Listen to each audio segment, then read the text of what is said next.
Salaamu calaykum waraxmatullaahi tacaala wabarakaatu. Kulanti wacan oo wanaagsan daawadayaal kusoo dhawaada barnaamijka Soomaaliya iyo siyaasadda oo habeen walba xiliyadan oo kale aan idiin soo gudbino. Waxaynu barnaamijka kusoo qaadanaa xaaladaha xasaasiga ah ee siyaasadda gudaha dalka iyo dibaddaba. Qodobada caawa ugu waaweyn barnaamijkeena waxaa ka mid ah golaha midowga musharaxiinta oo soo saaray 4 qodob oo haddii la hirgeliyo cunaqabateyn xoogan ay wajahayaan dhammaan madaxda maamul goboleedyada. ciidamo daacad u ahaa Cabdirashiid Janan oo ku sugan gobolka Gado oo lagala laabtay gaadiid dagaal oo ay haysteen iyo xiisada halkaasi laga soo warinayo. Kaabul garoonkii diyaaradaha waxa uu isku bedelay xero qaxooti oo isku raran ah iyo dadka oo hoos galaya taayirada diyaaradaha si mar uun looga qaado halkaasi. Abiy Ahmedna tusaale xun ayuu u soo qaatay Soomaaliya oo xilligan ku jirta xaalad kala guur ah. Haddii ay tahay markii ugu horeysay oo Haga Media aad soo booqatay, nagu soo bir baraha aynu ku leenahay Facebook iyo YouTube kaba Haga Media, isla markaana noqo saaxiibka koowaad ee xaqiiqda naga xiganaya. Waa habeenimo ay sii baxayso Isniin Talaada ayaa soo galaysa. Taariikhduna waxa ay ku astaysan tahay 16 bisha Agoosto sanadka 2021. Waxaynu u guda galaynaa qaybaha hore ee barnaamijkeena. aynu ka horeynay golaha midowga musharaxiinta oo 3 maalmood ee ugu dambeeyay ku shirayay magaalada Muqdisho ayaa soo saaray 4 qodob oo haddii la hirgeliyo cunaqabateyn culus ay wajahayaan dhammaan madaxda maamul goboleedyada taa oo la xiriirta xagga doorashooyinka. midowga musharaxiinta ayaa warmurtiyeed ka soo saaray shirkii 3 cisho ee la soo dhaafay magaalada caasimadda ah ee Muqdisho uga socday, waxaana ay xaqiijiyeen oo warmurtiyeedku ay ku sheegeen in shirkooda ay intii uu socday la kulmeen ra'iisul wasaare Maxamed Xuseen Roble, ururada bulshada rayidka, beesha caalamka iyo waliba guddiga doorashooyinka. Shirkan ayaa waxaa laga soo saaray 4 qodob oo kaliya, kuwa oo kala ah: 1. in golaha midowga musharaxiinta ay si toos ah u sheegeen inay doonayaan in 135 oday dhaqameed oo kuwii la aqoonsanaa ah hogaanka dhaqanka beelaha Soomaaliyeedna ka mid ah saldhig u noqdaan soo xulista ergooyinka dooranaya xildhibaanada aqalka hoose. 2. in doorashada aqalka ay ka dhacdo goob amnigeeda sugan yahay. sidoo kalena waxa ay sheegeen in ciidamada dowlad goboleedyada iyo AMISOM ay ka qayb qaataan ammaanka, in kaalinta dowlad goboleedyada ay ku ekaato fududeynta iyo habsami u qabashada doorashooyinka oo kaliya, in bulshada rayidka, ururada caalamiga iyo xubnaha beesha caalamka ay goobjoog ama korjoog ka ahaadaan habsami u socodka doorashooyinka. Ugu dambeyntii, warmurtiyeedka ka soo baxay golaha midowga musharaxiinta ayaa waxaa lagu yiri: haddaba si taas loo xaqiijiyo, goluhu wuxuu ugu baaqayaa ra'iisul wasaare Roble in uu ballaariyo kulanka ay ku balansan yihiin madaxda madasha wadatashiga qaran si loo xaqiijiyo qabsoomidda doorasho xor iyo xalaal ah oo ka dhacda gudaha dalka si nabad ahna ku dhacda, dalkana u horseedi karta xasilooni siyaasadeed. Haddii la hirgeliyo 4 qodob, waxaa culays siyaasadeed wajahaya inta doorashooyinka lagu guda jiro madaxda maamul goboleedyada oo iminka u muuqda in siyaasad ahaan ay kala fogaadeen guud ahaanba golaha midowga musharaxiinta.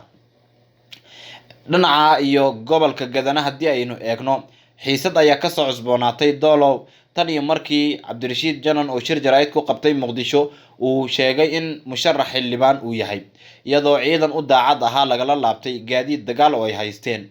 Waxaa maanta xal kama dambeys ah laga gaaray xiisad saacadihii ugu dambeeyay laga soo warinayay inay ka taagneed degmada Doolow ee gobolka Gado, sida ilo xog ogaal ah oo deegaanku ay warbaahinta u xaqiijiyeen.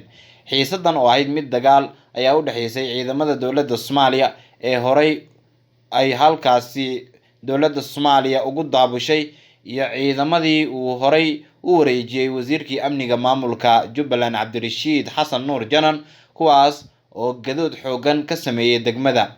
odayaasha dhaqanka degmada oo dhexdhexaadin ka dhex bilaabay ciidamada ku wada sugan Doolow iyo dowladda federaalka ayaa ugu dambeyntii waxaa lagu dhameeyay in xorooyinkoodii ay dib ugu laabtaan ciidanka Janan, isla markaana la siiyo xuquuq ay sheegeen in weli ay ka maqan tahay sida gunooyinkoodii. sidoo kale waxaa lagu soo waramayaa in ciidamada gadoodsanaa ee Janan laga qaaday gaadiidka dagaal ee ay haysteen, kuwaasi oo maalmihii u dambeeyay ay soo dhoobeen gudaha degmada Doolow ee gobolka Gado. Cornel Warfaa Sheekh Aadan Faroole, taliyaha guutada 10aad qaybta 43aad ee gobolka Gado, ayaa hadalkiisa waxaa isaga oo halkaasi ka hadlaya uu yiri in ay xalinayaan tabashooyinka ay qabaan ciidankii horey daacad ugu ahaa Cabdirashiid Janan. Waxa uu si weyn uga mahadceliyay odayaasha dhaqanka iyo waxgaradka Doolow oo kaalin weyn ka qaatay daminta xiisadan. Janan isaga oo ka hadlayay magaalada Muqdisho ayuu sheegay ciidankaas inaysan ciidankiisa ahayn oo ay yihiin ciidan lagu daray kuwa dowladda, isla markaana wuxuu sheegay inuu rajo badan ka qabo wax allaale iyo wixii xuquuq ay u leeyihiin in sida ugu dhaqsiyaha badan ay helaan. Cabdirashiid Janan tani markii uu isku soo dhiibay dowladda federaalka Soomaaliya, ciidankiisii waxa loo ballan qaaday in ay ka mid noqon doonaan ciidanka xoogga dalka, isla markaana waxa taasi ay dhalisay in kala shaki mararka qaar ciidamada uu soo kala dhex galo, taasi oo sameysay in mararka qaar ay kala baxaan sida iminka dhacday oo kaleba. Ra'iisul Wasaaraha Xukuumadda Federaalka Soomaaliya Maxamed Xuseen Roble iyo wafdi uu hogaaminayo ayaa ka degay magaalada Qaahira ee dalkaasi, waxaana garoonka diyaaradaha magaalada Qaahira kusoo dhaweeyay Ra'iisul Wasaaraha dalka Masar Mustafa Madbouly. Roble ayaa loo gudbiyay qasriga madaxtooyada Masar, halkaas oo uu kulamo kula leeyahay madaxweynaha dalkaasi Cabdilfataax al-Siisi, iyadoo laga wada hadli doono xiriirka labada dal oo farmaajo uu mugdi geliyay, isla markaana hadda la doonayo Ra'iisul Wasaare Maxamed Xuseen Roble in dib boorka uga jafo. Booqashada Ra'iisul Wasaare Roble ayaa timid kadib markii uu martiqaad rasmi ah ka helay madaxweyne Cabdilfataax al-Siisi. Ra'iisul Wasaare Maxamed Xuseen Roble ayaa dadaal ku bixinaya sidii uu u hagaajin lahaa xiriirka Soomaaliya iyo Masar oo xumaa 4 sano ee la soo dhaafay.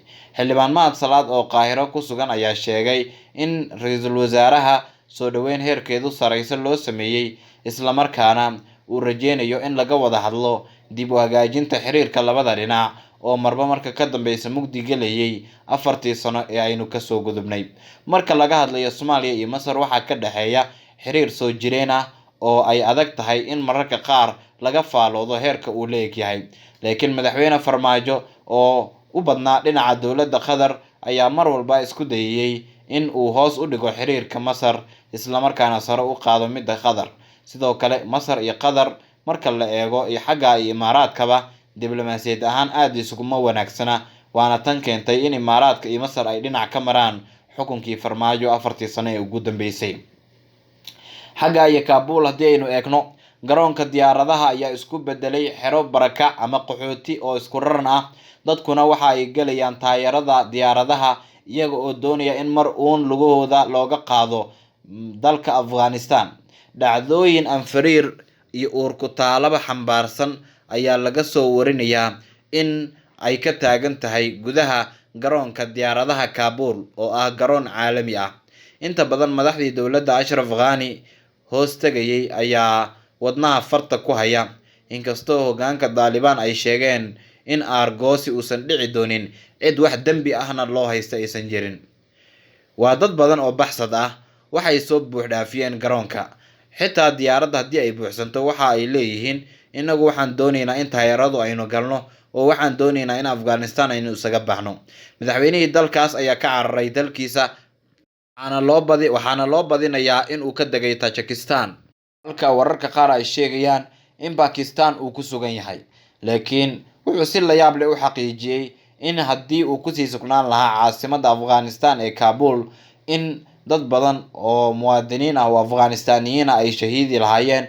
Sidaa daraaddeedna waxa ay tilmaameen in markaasi isaga iyo maamulkiisaba ay isaga baxeen dalka si loo badbaadiyo. Wuxuuna sheegay inay guuleysteen kooxda Taliban oo muddo 20 sano ah dowladda rasaas ku ridayay. Ugu dambeyn, ururka Al-Shabaab waxaa war la yaab leh ay ka soo saareen guusha Taliban iyo la wareegistooda dalka Afghanistan. Warbaahinta taabacsan ururka Al-Shabaab ayaa daabacday qoraal ay ku sheegeen in ururka uu ku farxay jabkii soo gaaray dowladda Afghanistan ee uu caalamka aqoonsan yahay. Sidoo kale waxay soo dhaweeyeen sida Taliban ay ula wareegtay maamulka dalkaasi. Allahu Akbar. Magaalada Kaabul ayaa ku dhacday gacanta ciidamada Imaarada Islaamiga ah. Sidaas ayaa lagu qoray website-ka caanka ah ee calamada iyo Somali Memo oo kooxda Al-Shabaab ay leeyihiin. Dabaaldegyo ayaa ka bilowday wadanka oo idil. Calanka tawxiidka ayaa laga suray fagaaraha weyn ee Kaabul. Sawirro ay baahisay Imaarada ayaa muujiyay muwaadiniinta oo ku roondeynaya xaafadaha Kaabul iyadoo noloshu si caadi ah kusoo laabatay ayaa lagu yiri qoraalkan. Isla boggaas ayaa sidoo kale lagu yiri waa 20 sano oo halgan jihaad ah kadib guushii muslimiinta ee reer Afghanistan ay xaqiiqowday. Madaxdii dabadhilifyada ee taangiyada Mareykanka lagu keenay iyo boqolaalkii kun ee ciidamadii shisheeye ayaa iyagoo jabay dalka isaga cararay ayaa lagu soo gabagabeeyay. Laakiin qaar badan oo ka mid ah wariyaasha u shaqeeya warbaahinta dowladda Soomaaliya ayaa tilmaamay in Afghanistan wixii ka dhacay Soomaaliya aysan ka dhici karin oo ciidanka xoogga dalka haddii ay ka baxaan ciidanka AMISOM dalka ay yihiin kuwa sii difaacan kara dalkooda oo aysan marnaba suuragal ahayn in laga adkaado. Guud ahaan waa naga inta barnaamijka Soomaaliya iyo siyaasadda Haga Media ayaad kala socoteen. Intaanu dib ugu kulmi doono barnaamijkan kan xiga, nabadgelyo.